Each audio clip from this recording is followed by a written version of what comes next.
Hello student, कैसे हैं आप सब लोग। आई होप आप अच्छे होंगे, सेफ होंगे। देखिए, हमने 11 स्टार्ट कर दिया है। ओके, 11 का हमने basic principle of organic chemistry वो स्टार्ट कर दिया है चैप्टर। और उसमें हमने 2 लेक्चर, जिसमें पहले लेक्चर में हमने बेसिक्स देख लिए, कुछ मीथेन, इथेन, प्रोपेन, राइट। और साथ ही साथ लास्ट लेक्चर में हमने क्या देखा था, हमने देखा था कि प्रेजेंटेशन ऑफ ऑर्गेनिक मॉलिक्यूल, मतलब ऑर्गेनिक मॉलिक्यूल को लिखने के अलग अलग तरीके कौन कौन से, which are different methods to write down, right. उसमें से कुछ आपने ऑलरेडी 10th में कवर किए थे। 10th में आपने देखे थे, वो कौन से थे, डैश फॉर्मूला था और साथ ही साथ लेविस डॉट डॉट स्ट्रक्चर था। लास्ट लेक्चर में हमने क्या देखा, कंडेंस्ड फॉर्मूला, कंडेंस फॉर्मूला ए, कंडेंस फॉर्मूला बी और साथ ही साथ बॉन्ड लाइन फॉर्मूला। ओके, तो मैंने आपको कहा था कि इस लेक्चर में तो हम इंट्रोडक्शन और थोड़े से एग्जांपल करेंगे और नेक्स्ट लेक्चर में हम और ज्यादा एग्जांपल की प्रैक्टिस करेंगे। क्यों? क्योंकि बॉन्ड लाइन स्ट्रक्चर जो है, बेसिकली बॉन्ड लाइन से ही आपको काफी सारे क्वेश्चंस पूछे जाते हैं। Bond line in the sense, bond line structure ही आपको दिया होता है most of the time exams में, बोर्ड एग्जाम या फिर आपकी नीट जेई। और उससे फिर आपको अलग अलग रिएक्शंस, अलग अलग फंक्शन कंपाउंड्स कैसे रिएक्ट होते हैं एक दूसरे से, वो आइडेंटिफाई करना होता है। तो वो समझने से पहले आपको समझना जरूरी है कि एक्चुअल में ये बॉन्ड लाइन जो अभी हमने की है, तो ये बॉन्ड लाइन मतलब क्या रिप्रेजेंट कर रहे हैं, यहाँ पे एक्चुअल स्ट्रक्चर क्या होगा, फंक्शनल ग्रुप क्या होगा, राइट। अगर वो जितने जल्दी आपको समझ में आएंगे, राइट, उतने जल्दी आप इजीली उसका आंसर लिख सकोगे। क्योंकि कॉम्पिटेटिव एग्जाम तो ऐसा नहीं कि जितना टाइम है उतना आराम से आप लिख सकते हो।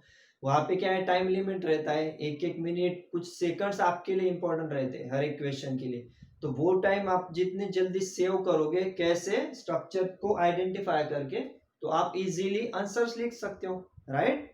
तो चलिए, इसके साथ ही हम क्या करेंगे, जो लास्ट लेक्चर में हमने देखा कंडेंस फॉर्मूला, बॉन्ड लाइन, उसके हम कुछ प्रैक्टिस करेंगे उस स्ट्रक्चर्स की। तो एक बार इसकी अगर प्रैक्टिस हो गई आपके अच्छे से, तो आप कौन से भी स्ट्रक्चर आराम से देख सकते हो, लिख सकते हो उसे। ठीक है, ऑलरेडी तो कुछ एग्जांपल्स हमने कर लिया और लास्ट लेक्चर में, साथ ही साथ इस लेक्चर में हम इस टॉपिक को कंप्लीट कर देंगे। ठीक है, तो चलिए देखिए आपको क्वेश्चंस किस तरह से आएंगे। Right condensed formula, right condense formulae and bond line formulae of the following structure. Okay, एक तो ये सवाल रहेगा और दूसरा, दोनों करेंगे हम वन बाय वन। तो पहले में क्या दिया है, देखिए ये स्ट्रक्चर्स तो आपने लास्ट ईयर भी किए हैं, इसको बोलते हैं डैश लाइन। ठीक है ना, डैश हमने निकाले, डैश मतलब बॉन्ड निकाले यहाँ पे। तो ये डैश लाइन निकाले हैं, आपको दिए हैं, और इससे आपको क्या करना है, कंडेंस फॉर्मूला लिखना है। कंडेंस मतलब शॉर्ट में, जो हमने लास्ट लेक्चर में देख चुके हैं ऑलरेडी। अगर वो देखा नहीं वीडियो तो फिर से एक बार देख लीजिए, तभी इस लेक्चर में और क्लैरिटी आएगी आपको। ओके, तो कंडेंस फॉर्मूला और बॉन्ड लाइन हमें करना है। अब देखिए वन बाय वन करेंगे। अब कौन सा स्ट्रक्चर दिया है, पहले एन ट्रिपल बॉन्ड सी, उसके बाद CH2 और C ट्रिपल बॉन्ड N। तो क्या करेंगे, सबसे पहले तो कंडेंस फॉर्मूला। ठीक है, कंडेंस फॉर्मूला मतलब सपोज यहाँ पे मैं लिख देता हूँ कंडेंस फॉर्मूला। ठीक है, CF मतलब कंडेंस्ड फॉर्मूला। अब कंडेंस फॉर्मूला क्या, कंडेंस फॉर्मूला इटसेल्फ क्या, कि हम कॉमन जो रहते हैं ग्रुप, जैसे 2 हाइड्रोजन है तो उसको CH2 दिखा देते हैं, और ये बॉन्ड, ये जो डैश लाइन है ये हम उसमें दिखाते नहीं, ये शॉर्ट में दिखाते हैं। ओके, तो NC है तो स्ट्रेट अवे आप क्या लिख सकते हो, CN, उसके बाद CH2, उसके बाद CH2 और उसके बाद CN। ये हो गया हमारा कंडेंस्ड फॉर्मूला। कैसे लिखा हमने, देखो C ट्रिपल बॉन्ड N मतलब CN लिख दिया। ठीक है, उसके बाद CH2, उसके बाद CH2, राइट। अब आप में से कुछ स्टूडेंट कहेंगे सर इसको हम ब्रैकेट डाल के ट्वाइस भी लिख सकते हो। बिल्कुल लिख सकते हो, कोई प्रॉब्लम नहीं, लेकिन वो कब यूज करो, मैक्सिमम जब आपकी इलोंगेटेड चेन बहुत ज्यादा है। अगर यहाँ पे CH2 9-10 बार होते, 5-6 बार होते, तो आपके लिए वो इजी रहता कि CH2 को ब्रैकेट करके 5 टाइम्स लिख देते। अब अगर 2 या 3 बार है तो आराम से आप लिख सकते हो यहाँ पे डिटेल में। ठीक है, तो ये तो हो गया आपका कंडेंस फॉर्मूला, क्या, CN, CH2 और CN। ठीक है, साथ ही साथ क्या लिखना है हमें, बॉन्ड लाइन।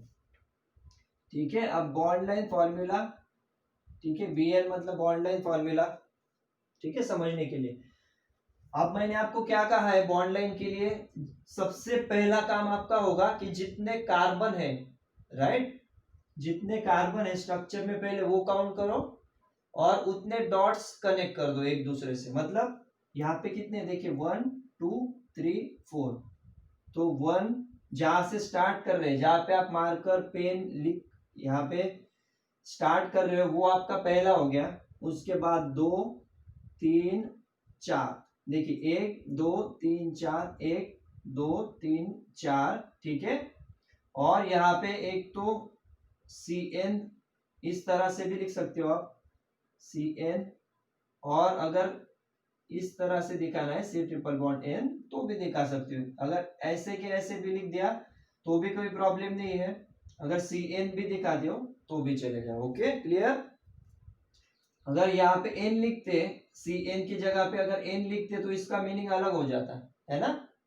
इसका मीनिंग होता कि इस कार्बन से नाइट्रोजन अटैच है, इसके लिए हमने कैसे दिखाया इसे, C और N, साथ ही साथ यहाँ पे भी CN, मतलब ये एक कार्बन, फिर ये 2, फिर 3 और ये 4।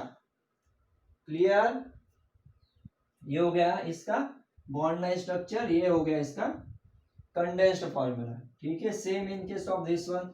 अब देखिए कार्बन को 3 हाइड्रोजन है, मतलब स्ट्रेट अवे क्या लिखोगे, CH3, उसके बाद C डबल बॉन्ड O भी लिख सकते हो, या फिर शॉर्ट में अगर लिखना है तो CH3 CO CH3, इस तरह से भी चलेगा। ओके, CH3 CO CH3 लिखा तो भी चलेगा। अगर CH3 C double bond O CH3, basically क्या है, ये एसीटोन है। ये तो अभी पढ़ेंगे हम आगे, जैसे फंक्शनल ग्रुप IUPAC नॉमेनक्लेचर सीखेंगे आने वाले लेक्चर्स में, तो ये ग्रुप भी आएगा, है ना। CH3 ये जो CO है, कार्बोनिल ग्रुप कहते हैं इसे, और स्ट्रक्चर जो है वो एसीटोन है, वो तो बाद में सीखना है हमें। फिलहाल क्या है, कंडेंस स्ट्रक्चर शॉर्ट में हमने लिख दिया, C 3 हाइड्रोजन CH3, उसके बाद CO और 3 hydrogen CH3, either this one और दिस वन। ये हो गया आपका कंडेंस फॉर्मूला।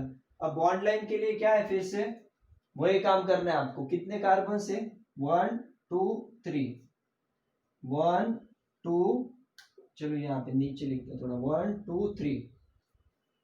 क्लियर, यहां तक तो निकाल लिया। देखिए 1 2 3, ये हो गया 1, उसके बाद ये 2 और ये 3, और दूसरे कार्बन पे डबल बॉन्ड है तो दूसरे कार्बन पे डबल बॉन्ड।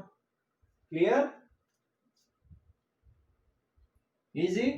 देखो इसको पढ़ना भी है तो भी कैसा, ये टर्मिनल मतलब CH3, जैसा कि मैंने आपको कहा, ये CH3 C double bond O और ये CH3 टर्मिनल, 1 2 3, जितने पॉइंट्स है उतने कार्बन।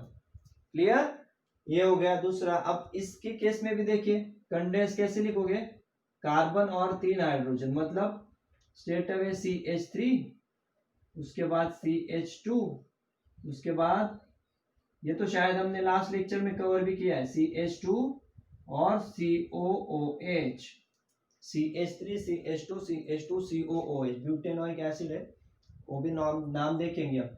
फिलहाल इस तरह से भी लिख सकते हो, या फिर अगर डैश नहीं दिखा, straight away CH3 CH2 CH2 COOH लिखा तो भी चलेगा, कोई प्रॉब्लम नहीं। ठीक है, बस आप क्या कर रहे हो, इतना डिटेल नहीं दिखा रहे हो। क्लियर, तो ये तो हो गया आपका condense formula, CH3 CH2 CH2 COOH। Okay, अब बॉन्ड लाइन के केस में क्या करोगे, फिर से वही करना है, जितने कार्बन है, कितने कार्बन, 1 2 3 4, ठीक है ना। COOH भी है तो भी उसमें कार्बन है तो वो काउंट करना है आपको, और उसको फिर अटैचमेंट जो भी दिखाई है वो हमें अटैच करना है। तो कितने कार्बन है, 1 2 3 4, तो बस लिख दो। ये हो गया आपका फर्स्ट, 1 2 3 4, इतना तो हो गया काम बराबर, 1 2 3 4, और फोर्थ कार्बन पे देखिए C डबल बॉन्ड O और साथ में OH, लाइक दिस। क्लियर, फिर से बताता हूं, देखिए CH3 ये एक कार्बन हो गया टर्मिनल, राइट, उसके बाद CH2 ये मिडल इंटरसेक्शन, उसके बाद ये CH2, उसके बाद ये C और इसको C डबल बॉन्ड O अलग से दिखाना है, और साथ ही साथ OH जो है वो फिर से एक आपको बॉन्ड बनाना है और फिर OH दिखाना है। ठीक है, अगर डायरेक्ट यहाँ पे अटैच करोगे तो नहीं चलेगा, क्योंकि सेपरेटली हमें कार्बन दिखाना है, हाइड्रोजन दिखाना नहीं है, लेकिन कार्बन हाइड्रोजन छोड़ के जो भी एटम्स है, मतलब ऑक्सीजन, उसको सेपरेटली दिखाओ, साथ ही साथ OH है तो उसको भी हमने अलग से दिखाया। ठीक है, यहाँ तक कितने हो गए आपके, 4 कार्बन हो गए, ये देखिए 1 2 3 4, और फोर्थ कार्बन को ये CO, और ये हो गया OH।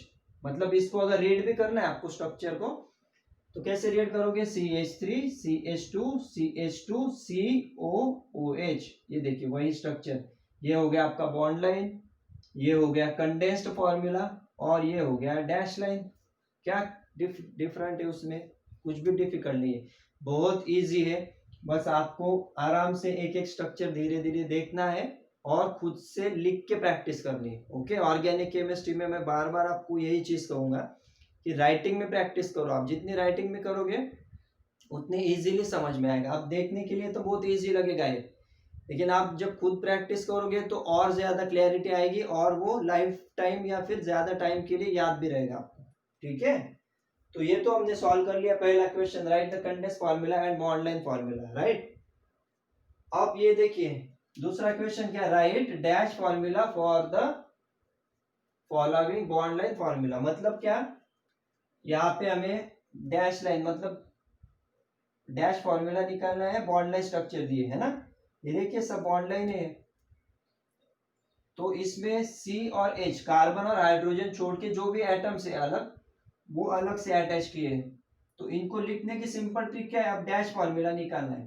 पहले क्वेश्चन में डैश से हमने बॉन्ड लाइन और कंडेंस फार्मूला लिखा, अब बॉन्ड लाइन से हमें क्या निकालना है, डैश फार्मूला, मतलब डिटेल में स्ट्रक्चर। ओके, ये क्यों मैं ले रहा हूं, आपके अच्छे से इससे प्रैक्टिस भी हो जाएगी और प्रॉपर इसके नोट्स भी बनाओ आप। ठीक है, तो क्या करना है, फिर से वही जहां से स्टार्ट हो गया वो एक कार्बन, ये दूसरा, तीसरा, चौथा, 5 और 6, मतलब 1 2 3 4 5 6। तो बस लिख दो स्ट्रेट चेन 1, देखिए 1 1 2 3 4 5 6। ओके, 1 2 3 4, फोर्थ कार्बन पे ऑक्सीजन है, 1 2 3 4, फोर्थ कार्बन पे ऑक्सीजन, राइट। और बाकी बाकी वैलेंसी आपकी किससे फुलफिल हो जाएगी, हाइड्रोजन से। यहाँ पे 1 है तो 2 3 4, यहाँ पे कार्बन की 2 वैलेंसी तो 3 और 4, यहाँ पे कार्बन की 1 और 2 तो ऑलरेडी फुलफिल है, 3 और 4, यहाँ पे देखो 1 2 3 4 ऑलरेडी फुलफिल है। ठीक है ना, ये डबल बॉन्ड मतलब ये 2 भी कंसिडर होंगे, 1 2 3 और 4, तो यहाँ पे तो जरूरत नहीं है ना अटैच करने की। उसके बाद ये कार्बन 1 2 3 और 4, और लास्ट वाला 1 2 3। ठीक है, अब इसको एज सच नहीं छोड़ना है ना, सर के लिए एग्जाम में लिखने के लिए, सर आप हाइड्रोजन लिख दो, हमने तो इतना डिटेल लिख दिया है। ठीक है, आपको इसमें हाइड्रोजन भी अटैच करने हैं। ठीक है, हाइड्रोजन सब जगह पे हाइड्रोजन रहेंगे। क्लियर हो रहा है आपको ये, बस कुछ भी डिफिकल्ट नहीं है, बस आपको फोकस कहाँ पे करना है, जहां पे एक्स्ट्रा एटम अटैच है वो किस नंबर के कार्बन पे अटैच है, बस वो आपको देखना है, वहां पे अटैच कर दो। रिमेनिंग जो भी है कार्बन की वैलेंसी के हिसाब से, मतलब 4 जो है वो फुलफिल होनी चाहिए, और वो किससे फुलफिल होगी, हाइड्रोजन से, बराबर वही हमने किया। अब इस केस में देखिए सेम वही 1 2 3 4, ये 5 नहीं है यहाँ पे, ये चौथे कार्बन पे फोर्थ कार्बन पे OH अटैच है। ठीक है ना, तो टोटल कार्बन कितने हो गए, 1 2 3 4, तो बस लिख दो 1 2 3 4। अब देखिए दूसरे और तीसरे कार्बन में डबल बॉन्ड है, दूसरा और तीसरा 1 2, तो ये देखिए ये दूसरा और तीसरा carbon, second and third 1 2 3 4, second और थर्ड में आपका डबल बॉन्ड हो गया। उसके बाद लास्ट में क्या अटैच है, OH। ठीक है, देखिए समझने के लिए, अगर आपको लिखने की जरूरत नहीं, आपको समझने के लिए मैं बता देता हूँ। देखिए 1, ये 2, ये 3, ये 4, यहाँ पे भी 1 2 3 4। ठीक है, इनिशियल में आप ऐसी प्रैक्टिस कर सकते हो, बाद में आप यूज्ड हो जाएंगे तो आराम से लिख सकते हो। तो क्या किया हमने 1 2 3 4 1 2 3 4 कार्बन लिख दिए। उसके बाद दूसरे और तीसरे कार्बन पे सॉरी ट्रिपल बॉन्ड है ना, तो ट्रिपल बॉन्ड है दूसरे और तीसरे, तो क्या करोगे सेकंड और थर्ड में 1 2 3 ट्रिपल बॉन्ड लगा दिया, दूसरा और तीसरा। उसके बाद जो फोर्थ है उसको OH अटैच कर दी, बस। अब ये बेसिक स्ट्रक्चर हो गया। रिमेनिंग क्या करोगे, valency will be fulfil by what, hydrogen. तो ये देखिए कार्बन 1 है, 2 3 और 4। उसके बाद यहाँ पे तो जरूरत नहीं, ऑलरेडी ट्रिपल बॉन्ड है, 3 और 1 4। यहाँ पे भी 3 और 1 4। लास्ट कार्बन पे 1 2 3 और 4। ठीक है, हाइड्रोजन हाइड्रोजन H H और H। क्लियर है, ट्रिपल बॉन्ड 2 और 3 नंबर में ट्रिपल बॉन्ड, बाकी तो ऐसे हमने लिख दिया। क्लियर। अब इसका देखिए, इसमें भी कितना है ये देखिए, ये हेक्सागोन जो है 1 2 3 4 5 6। तो क्या करना है आपको, सबसे पहला काम तो इस तरह से स्ट्रक्चर बना दो, मतलब 1 2, उसके बाद 3, फिर 4, यहाँ पे भी सेम, ये बन गया हमारा। ये देखिए 1 2 3 4 5 6, 1 2 3 4 5 6। उसके बाद यहाँ से एक कार्बन अटैच है बराबर, तो यहाँ पे एक, उसके बाद यहाँ पे C, यहाँ पे भी C। ठीक है, ये तो बेसिक तो बना दिया हमने। ठीक है, बेसिक स्केलेटन, ये 6 कार्बन, उसके बाद ये एक कार्बन, उसको टर्मिनल से 2 कार्बन अटैच, बस अभी इतना हो गया। उसके बाद इसकी वैलेंसी किससे फुलफिल करनी, हाइड्रोजन से, बस। तो फिर ये कार्बन हो गए। अब देखिए रिमेनिंग कौन से भी, ये 1 2 3 और 4, यहाँ पे भी 1 2 3 4, 3 और 4, 3 4 3 और 4। अब ये जो हाइड्रोजन, ये देखिए कार्बन 1 2 3, तो कहाँ पे भी दिखा सकते हो, यहाँ पे दिखा दो, राइट। उसके बाद इस कार्बन को भी 1 2 3, तो यहाँ पे दिखा दो नीचे। ठीक है, और ये जो टर्मिनल के इन पे फिर से 1 2 3 1 2 3, राइट। क्लियर, बस बाकी कुछ करना नहीं। अब हाइड्रोजन अटैच कर दो, 1 2। क्लियर है, देखो बहुत इजी है, आप जितनी प्रैक्टिस करोगे उतना इजीली आपको समझ में आएगा। टर्मिनल्स पे CH3 रहेंगे बाय डिफॉल्ट, और बाकी है तो वो हमें फुलफिल कर देना है हाइड्रोजन से। Okay, same in case for this one, क्या करना है फिर से 1 और 2, उसके बाद यहाँ पे दिस वन, और यहाँ पे कार्बन और कार्बन। ठीक है, ये बेसिक तो बना दिया हमने। ये देखिए 1 और 2 1 2, उसके बाद यहाँ पे 1 और 2 1 2, यहाँ पे 1 और 2। क्लियर, उसके बाद क्या करना है, बस वैलेंसी फुलफिल कर दो। अब मैं लिखूंगा नहीं, आपको हाइड्रोजन लिखने हैं बस। ठीक है, 1 मतलब 2 3 4, यहाँ पे भी 1 है तो 2 3 4। For this carbon 1 hydrogen, for this carbon 1 hydrogen, साथ ही साथ इसके लिए 3 और इसके लिए भी 3। क्लियर है, जितने भी रेड मार्कर सीखिए वो क्या है, सब हाइड्रोजन रहेंगे। ठीक है, 1 2 3 1 2 3 4, यहाँ पे 1 2 3 एक हाइड्रोजन, 1 2 3 एक हाइड्रोजन, यहाँ पे CH3। क्लियर, अगर समझ में नहीं आ रहा तो फिर से एक बार पॉज करके या फिर बैक लेके देख लीजिए। ओके, अब देखिए इसके केस में भी क्या है, 1 2 3 4 5, मतलब लॉन्ग चेन जो है, ये देखिए 1 2 3 4 5, तो 5 कार्बन है, 5 कार्बन की चेन निकाल लो, 1 2 3 4 5। उसके बाद 1 और 2 के बीच में डबल बॉन्ड है, तो ये डबल बॉन्ड। उसके बाद 1 2 3, 1 2 3 नंबर पे कार्बन और 4 नंबर पे कार्बन। क्लियर, बस ये बेसिक बन गया हमारा।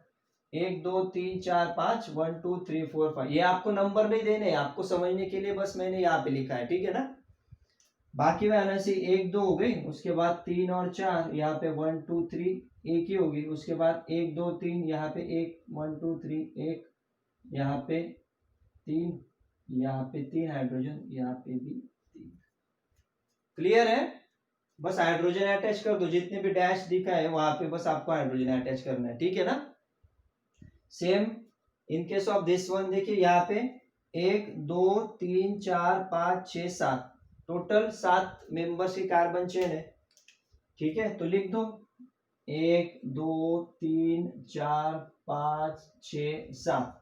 अब देखिए 1 2 3, 3 नंबर पे क्लोरीन भी है और ब्रोमीन भी है, 1 2 3, मतलब यहाँ पे देखिए इस कार्बन पे क्या है, Cl भी है और Br भी अटैच है, ठीक है। इंटरेस्टिंग स्ट्रक्चर देख लीजिए, 1 2 3 4 5 6 7, 3 नंबर पे, मतलब ऑलरेडी कार्बन की वैलेंसी 1 2 और ये 3 4 फुलफिल हो गई है, तो इसको एक्स्ट्रा अटैच करने की जरूरत नहीं हम, ठीक है ना। बस ये 2 लिख दिए, बाकी तो क्या स्ट्रेट अवे आपको क्या करना है, हाइड्रोजन लगा दो यहाँ पे, ठीक है। इतना काम करना है आपको, नहीं तो सर ने बस डैश ही निकाली तो हम भी वैसे ही रखते हैं नोटबुक में। यहाँ पे हाइड्रोजन आपको अटैच करना है, ठीक है ना। आपको समझने के लिए बस मैंने आपको रेड मार्कर से यहाँ पे कुछ जगह पे हमने प्रैक्टिस की, बाकी बस आपको हाइड्रोजन यहाँ पे अटैच कर दो। क्लियर हो गया स्ट्रक्चर? तो यहाँ पे हमने स्ट्रक्चरल रिप्रेजेंटेशन बढ़िया तरीके से फिनिश कर दिया, उसकी प्रैक्टिस भी की हमने। आपका काम है अच्छे से नोट्स बनाओ, इस तरह से प्रैक्टिस करो, ओके। लगे तो 2 मार्कर चाहिए, 2 अलग अलग, ब्लू पेन रेड पेन, इस तरह से भी आप प्रैक्टिस कर सकते हो, ओके। क्योंकि अगर उस तरह से करोगे तो एक ब्रेन में अच्छी तरह से याद रहता है। अगर अलग अलग इंक आप यूज करते हो ना, तो वो ज्यादा इम्प्रिंट हो जाता है आपके ब्रेन में, ठीक है। इसके लिए इस तरह से भी आप कर सकते हो प्रेजेंटेशन वाइज, ओके। बस पेपर में नहीं लिखना है, ये आपके नोट्स के लिए बता रहा हूँ, नंबर लिखने की जरूरत नहीं है, ओके। तो आई होप आपको समझ गया होगा। वीडियो पॉज कर लो, लिख लो, स्क्रीनशॉट लेना है तो स्क्रीनशॉट ले लो। इसके साथ ये फिनिश हो गया। नेक्स्ट लेक्चर में और नेक्स्ट टॉपिक के साथ हम मिलेंगे, ओके। तब तक अच्छे से पढ़िए और अच्छे से पढ़ाई कीजिए, ओके। चलो, थैंक यू वेरी मच।